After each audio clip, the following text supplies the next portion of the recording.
Salut tout le monde, c'est Nelvia Chen, et oui, enfin une nouvelle vidéo, plus précisément on va dire une nouvelle série de vidéos.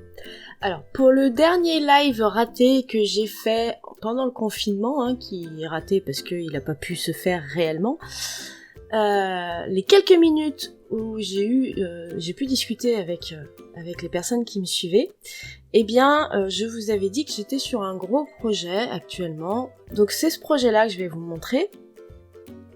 Mais comme il a été très très long à réaliser, eh bien, je vais le faire en plusieurs étapes. Sur cette vidéo, qui va sûrement être la plus longue, d'ailleurs, ce sera la plus longue, je vais vous montrer vraiment comment j'ai fait la structure, le choix, etc., comment j'ai assemblé les éléments, tout ça. Et puis, après cette vidéo, eh bien, il y aura toute la partie décoration encore à faire. Par exemple, comme vous voyez, la couverture de ce carnet et l'intérieur. Eh bien, ça, on le fera sur d'autres petites vidéos en version un peu rapide, sous forme musicale, sans commentary, parce que du coup, ça sera plus simple pour moi de vous les mettre. Donc ce carnet, c'est un cadeau que normalement j'aurais dû offrir en novembre 2019. Malheureusement, je l'avais même pas encore commencé. Et ce cadeau, en fait, est un peu spécial puisque c'est un carnet professionnel. Voilà, moi j'ai mon journal de bord, mon bullet journal qui est sous ce format-là, et une amie à moi qui a monté sa boutique en tant que fleuriste il y a un peu plus d'1 an, elle trouvait que j'arrivais bien à m'organiser tout ça.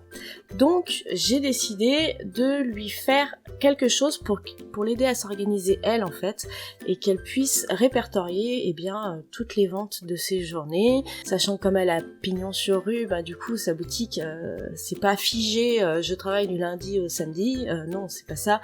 Donc qu'elle puisse avoir une certaine modularité aussi dans son livre.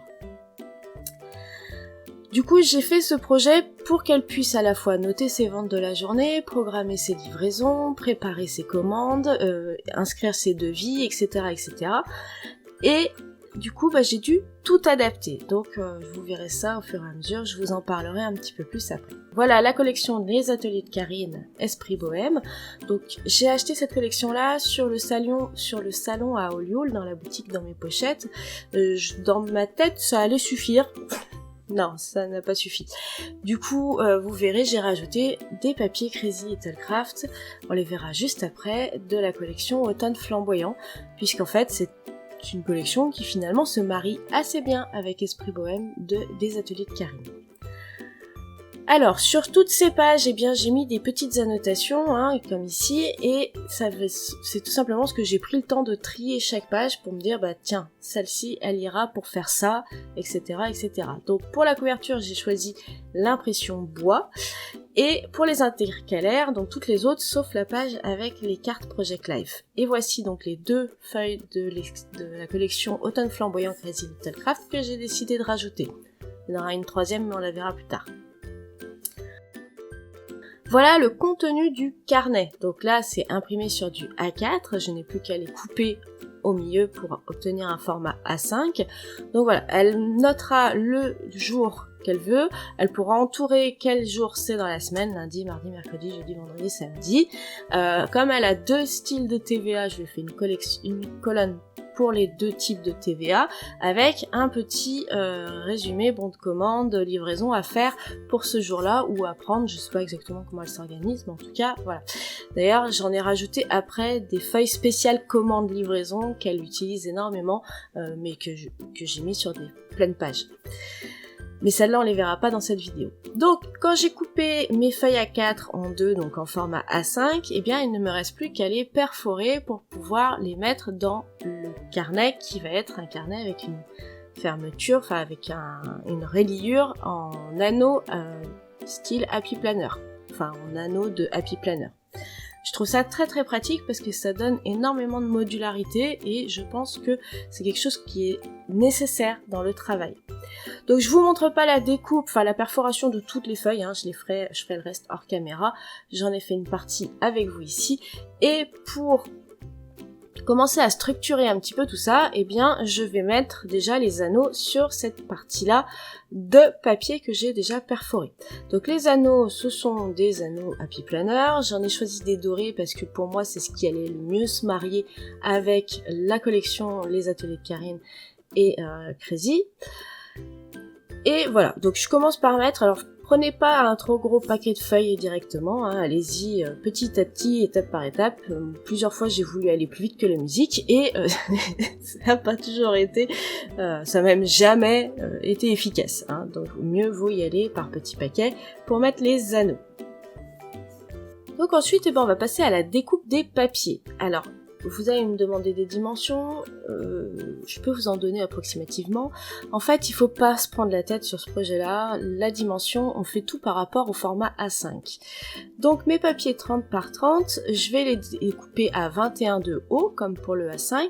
Mais au lieu d'aller chercher le 14,85 de largeur, eh bien, je vais pas me prendre le chou, je vais simplement découper mes papiers qui font 30,5 en deux par rapport à cette largeur, donc ils vont faire 15,25.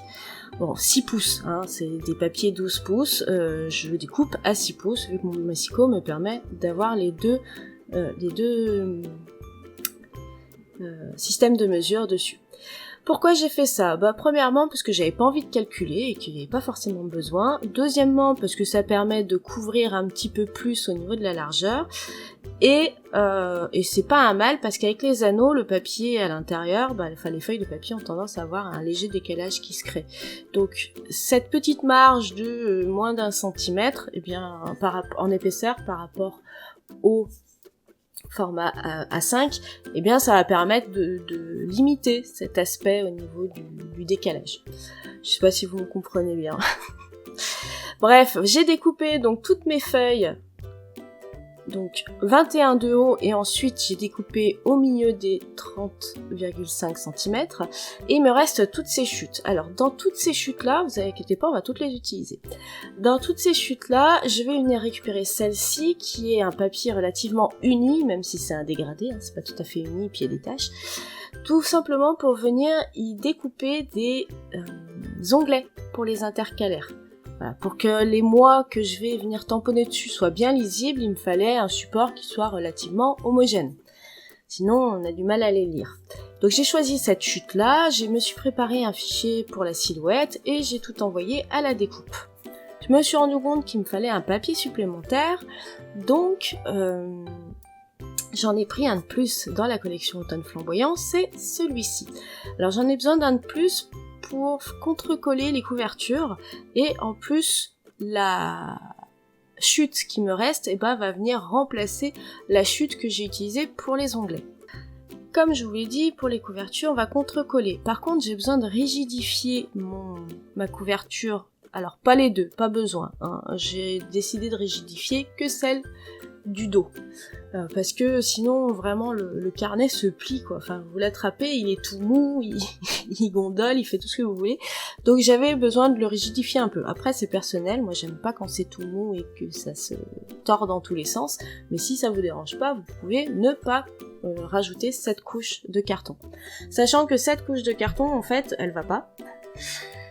Je vais la remplacer par une plus fine de 1 mm, du carton gris de 1 mm je crois. Mais on verra ça après. Donc pendant que je faisais tout ça, eh bien la machine a découpé tous mes petits onglets avec la silhouette, et je n'ai plus qu'à récupérer tous ces petits onglets qui ont été tous découpés sur le même modèle.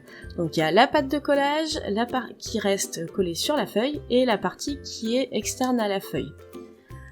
Sur chacun de ces petits onglets, on va venir y mettre les mois. Donc là, on chipote pas, j'attrape tout le paquet de tampons mensuels de Crazy Little Craft, hein, ils y sont tous. Et je vais prendre les tout petits mois, les toutes petites écritures. Donc petite Versafine aussi. Et là, je fais attention à bien positionner sur la partie basse, mais au-dessus de la languette de collage. Voilà, et je vais enchaîner comme ça, je vais faire tous les mois de l'année. Donc la partie au milieu, si vous n'êtes pas trop familier avec ce genre de choses, la partie du milieu, ça va être le pli, pour qu'on puisse plier les onglets et venir les coller des deux côtés de l'intercalaire. Donc il faut faire attention à bien mettre votre mot, votre tamponnage dans le bon sens pour la lecture. Voilà, donc les 12 sont faits. Hein, je vous ai épargné tout ça sur la vidéo. Et maintenant, je vais les pré-plier, comme ça m'aidera pour le collage après. Et puis une fois qu'ils seront tous pré-pliés, eh bien on les mettra de côté et on s'en occupera plus tard. Voilà, donc comme je vous disais, j'ai changé la cartonnette parce que l'autre ne passait pas dans la perforatrice. Cette perforatrice-là, vous allez sûrement beaucoup m'entendre râler parce qu'en fait, alors j'adore le système, hein, vraiment, je suis fan de système modulable, de feuilles que l'on peut enlever, remettre, etc., etc.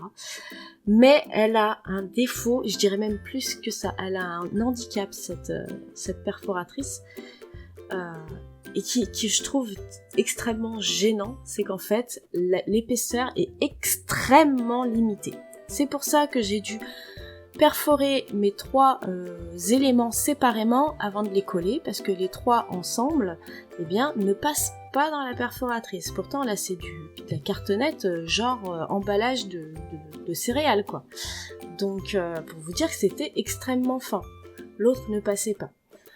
Donc du coup, j'ai dû les perforer séparément. J'utilise là une colle qui est très très très solide, enfin qui a une finition qui tient vraiment très très bien. Je l'aime beaucoup cette colle, mais elle a un défaut. C'est comme quand elle sèche, elle est repositionnable. Si vous avez le malheur de déborder un petit peu sur vos projets, vous risquez de l'étaler et de ne pas pouvoir l'enlever. C'est assez embêtant. Voilà, ça fait des taches, ça devient tout noir, c'est pas terrible.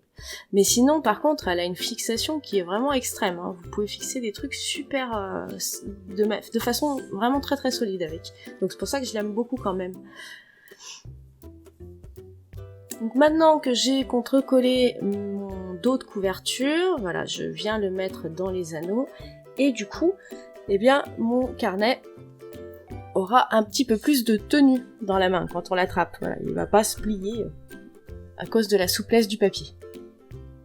Pour la couverture de devant, alors, à la place de la colle, pour éviter de m'en mettre partout sur les doigts, j'ai décidé de faire ça au double face. Donc là, j'utilise le score tape. Et je n'ai pas mis de cartonnette entre les 2 papiers. Hein. Du coup, cette fois, on y va de façon souple. Donc là, c'est la petite technique que j'ai appris de Laetitia pour coller les feuilles bien bord à bord correctement. Donc c'est vrai que maintenant, je l'utilise assez facilement. À ce moment-là, j'étais encore pas très très à l'aise avec. Parce que oui, là, alors, vous me voyez en pull, hein, je suis vraiment désolée, surtout parce qu'il fait chaud cet été. Mais ça, c'est des vidéos qui doivent dater à peu près de janvier. Donc voilà, maintenant que c'est contre-collé, je passe à la perfo. Là, il n'y a pas de souci, il n'y a que 2 épaisseurs. Et encore, ça galère un peu. Donc pour toutes mes perfos, j'utilise le repère en bas de la perforatrice. Comme ça, toutes mes feuilles sont forcément toujours alignées les unes par rapport aux autres au niveau des perforations.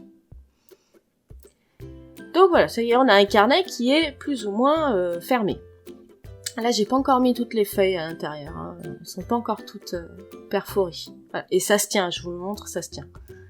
Bien, alors, j'ai découpé mes intercalaires tout à l'heure, et du coup, j'ai décidé de les mettre dans un certain ordre, histoire de répartir un peu les tonalités, ou ce genre de choses. Alors, elles sont pas forcément toutes hyper mixées, mais au moins, je me suis trouvé un ordre qui me convenait pour tous les intercalaires. Il y en a 12, puisqu'il y a 12 mois dans l'année. Sur ces intercalaires, on va venir y mettre des pochettes. Et pour faire ces pochettes, eh bien, je vais utiliser les chutes de papier. J'ai fait 2 intercalaires par papier, donc je peux faire 2 pochettes par chute de papier dans la largeur de 30,5. Sachant que celle-ci me permet de combler celle qui a été utilisée pour faire les petits onglets. Alors, avant toute chose, je vais enlever la languette. Hein. Il y a toujours une petite languette avec marqué la collection, le nom, parfois le code barre, etc.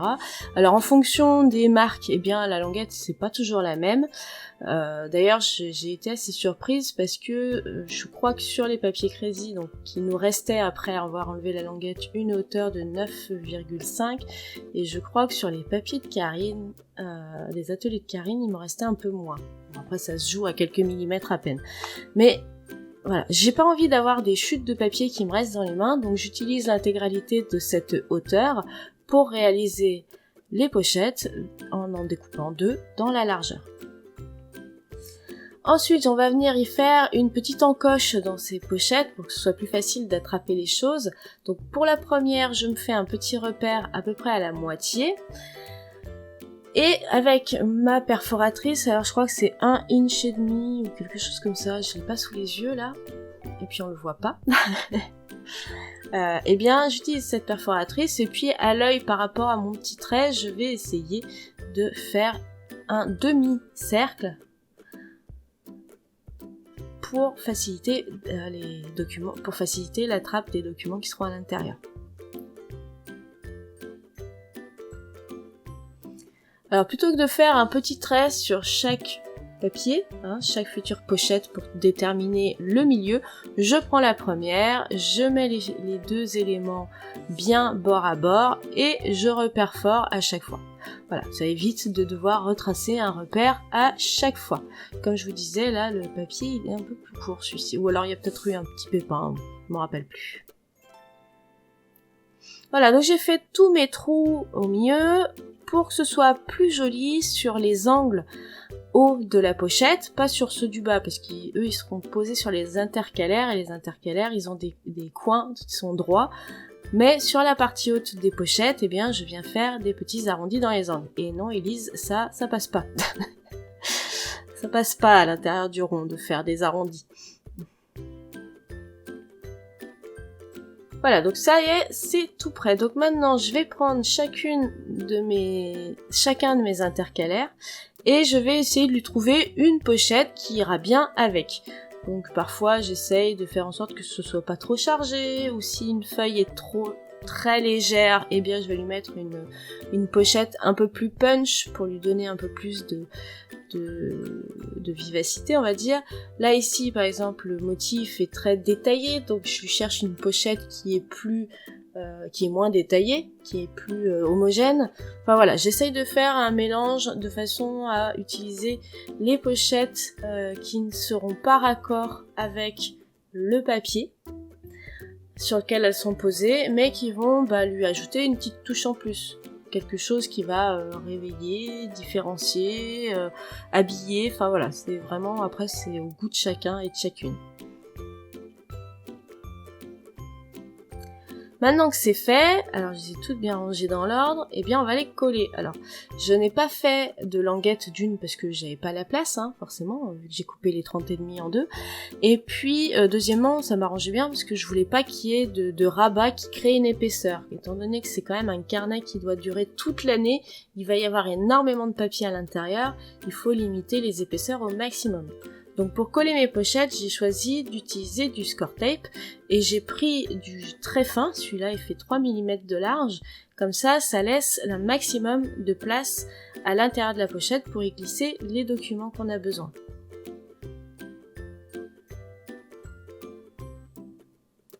Donc c'est pas des gros documents, ça peut être des tickets, des cartes de visite, des numéros de téléphone liés à une livraison, à une commande. Je sais pas exactement comment elle les utilise, mais voilà, le but c'est qu'elle puisse y ranger des petits papiers ici pour qu'ils ne se perdent pas et que si elle a besoin de quelque chose par rapport à un mois précis, elle puisse le retrouver facilement. Donc évidemment, eh bien, je vais procéder de la même façon pour tous les intercalaires. Donc maintenant que toutes les pochettes sont fixées, on va pouvoir fixer les petits onglets. Du coup, pour les onglets, alors j'ai gardé le score tape que j'avais sous la main, donc le 3 mm. Si vous voulez mettre plus épais, vous pouvez. Je mets donc du score tape sur les deux lanières de collage, sur les deux pattes de collage, mais également au milieu, un petit bout au milieu, parce que ça permettra de fixer l'onglet sur lui-même quand il sera plié. Donc voilà, je mets mes 3 petits bouts de score tape. J'ai tracé mes onglets de façon à ce qu'il y en ait 6 qui rentrent sur la hauteur. Donc le premier, il est très facile à poser, puisqu'il suffit de venir coller au bord de l'angle l'onglet, comme ça on est sûr qu'il est bien placé. Et du coup, alors j'ai légèrement arrondi les pattes de collage, là où je mets le doigt, mais c'est pour avoir une finition un peu plus sympa en fait. Sinon voilà, j'enlève les protection de l'adhésif et j'ai plus qu'à positionner mon onglet bien droit par rapport à mon intercalaire. Pour poser le deuxième, en fait, je me suis tout simplement aidée du premier. D'ailleurs, c'était une petite erreur, mais je vous montrerai comment j'ai fait par la suite. Je m'en suis rendu compte juste après. C'est que là, je vois bien la délimitation de mon onglet du mois de janvier, mais la délimitation que je vois là, elle correspond pas tout à fait, en fait, à la pâte de collage. La pâte de collage est légèrement plus grande. Donc, on va y remédier sur le mois de mars. Mais en attendant, je pose mon mois de février.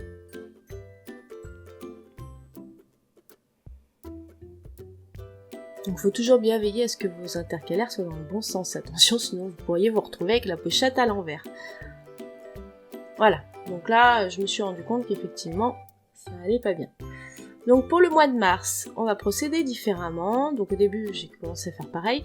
Et en fait, je mets bien bord à bord sur la hauteur, mais je décale un petit peu en profondeur pour venir faire un petit repère au crayon de papier. Le petit repère de la pâte de collage du mois de février. Du coup, ensuite, je prends le mois de mars, je lui mets ces trois petits morceaux d'adhésif. Et en fait, je vais venir coller mon mois de mars par rapport au trait que j'ai fait, au repère au crayon de papier, et non pas par rapport à l'onglet, la partie de l'onglet qui ressort de l'intercalaire de février. Du coup, c'est plus juste, et ça correspond vraiment à la séparation en 6 dans la hauteur de mes onglets. Bon alors forcément, j'ai fait tous les intercalaires sur ce modèle-là, avec le petit repère, on voit qu'il y a bien une différence entre l'espace entre janvier et février et l'espace entre février et mars. Donc tous les intercalaires sont faits comme ça. Maintenant qu'ils sont prêts, eh bien on va pouvoir les perforer et je pourrai les mettre dans le carnet, enfin. Voilà, mais pensez bien à poser la pochette au moins avant de perforer, parce que sinon vous allez vous sentir rouler. Il va falloir reperforer derrière. Ok, bah maintenant il n'y a plus qu'à les installer dans le carnet. Hein, on va pas se prendre plus la tête que ça. Et comme je vous disais tout à l'heure, évitez d'en prendre trop à la fois, hein, parce qu'en fait on passe plus de temps à galérer que si on les avait mis deux par deux en fait. Et donc voilà, la structure elle est vraiment faite. Il reste un léger détail que je vais mettre en place, et vous allez voir que ça va être encore toute une histoire. C'est des protections plastiques sur le carnet. Je trouve ça plus sympa, et puis ça fait plus qualitatif aussi pour un cadeau, je trouve. Et puis, je sais pas si vous avez vu, j'ai rajouté toutes les feuilles de papier, donc il commence à avoir une certaine épaisseur. Alors au début j'ai choisi des des feuilles prix-plaques que j'ai achetées en salon. Alors lequel, j'en sais rien, mais je les ai achetées en salon. Et vous allez voir que ça va pas être triste. Alors déjà il me faut 2 prix-plaques,